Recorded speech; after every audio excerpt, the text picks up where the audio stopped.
Starship heading back to the landing zone.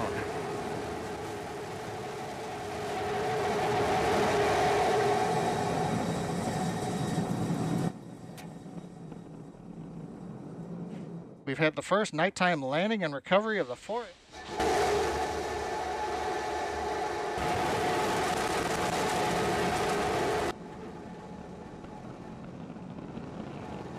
Is airborne as we get a view of the three wrap. Look at the flaps on Starship. We're in the horizontal descent phase now. We're past Starship heading back to the landing zone.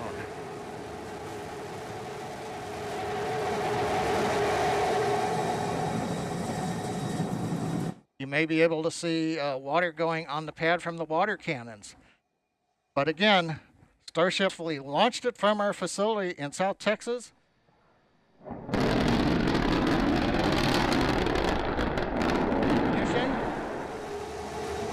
Starship heading back to the landing zone.